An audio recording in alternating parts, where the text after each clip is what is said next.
The White House plans to increase pay for civilian federal workers by 2.7% for 2022. That raise will go into effect in January of next year. Tony Reardon is the president of the National Treasury Employees Union, which represents 150,000 federal employees across 34 departments and agencies. Tony, welcome. Thank you very much. It's great to be here with you, Mimi.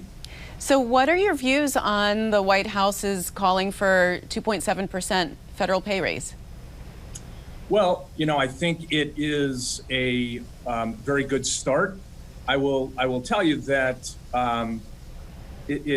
as I said, it's a good start because it is clearly better than previous attempts by the past administration to freeze pay. I think the fact that the president has just identified the 2.7%, it's not really the final word. In fact, Congress can still certainly change it. And NTEU is standing by our original belief that the 3.2% pay increase as called for in the FAIR Act is in order. Well, before we talk about the FAIR Act, I want to ask you about workforce retention, because the federal government has always had problems with that. What do you think of that 2.7%? Would that solve that issue? Well, I think it will. I think it will certainly be more beneficial than a pay freeze. But I think one of the things that's really important to recognize, Mimi, is the Federal Salary Council, for example, which is a body that I sit on, at the end of 2020, put out a report and indicated that there is a pay disparity between the private sector and the federal sector of 23.11%, with the federal sector being on the low end of that.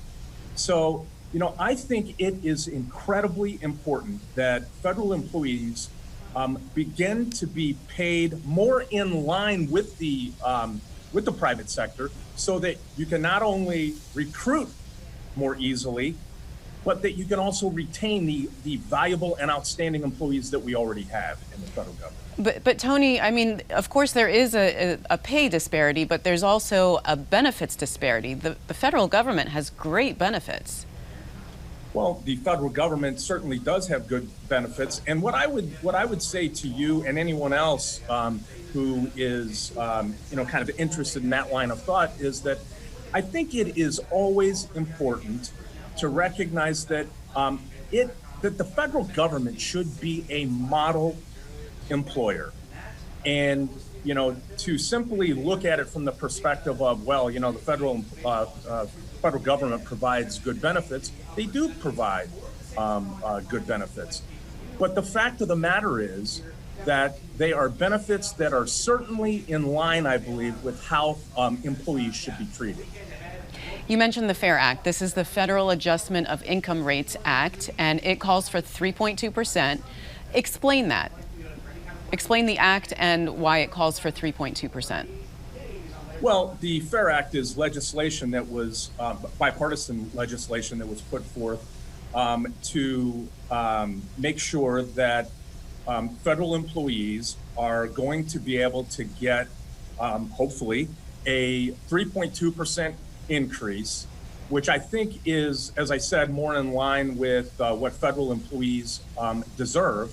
And it certainly helps to cut in to a little bit that 23.11% pay gap that exists between the federal sector and the private sector. I think it's important also to recognize, Mimi, that middle-class civil servants across the country are fighting the exact same inflationary pressures as everybody else. And so, I think it is certainly fair for them to get the 3.2%, but we've also got to recognize something else here, I think. Federal employees stayed on the job throughout the pandemic, sometimes at great personal risk, and they kept our government functioning. And I think it's important we not lose sight of that. And Tony, the fiscal year is coming to an end. Why does that historically bring anxiety for federal employees? Well, you're exactly right. There is always, certainly in our present day anyway, a tremendous amount of anxiety when the appropriations process isn't complete and a shutdown is possible. Federal employees need not think back very far to a time when they experienced a 35-day government shutdown.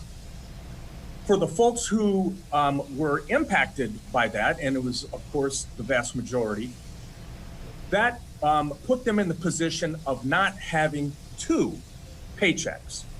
And, I think it is something like 78% of the American population across the entire country, not just federal employees, who live paycheck to paycheck.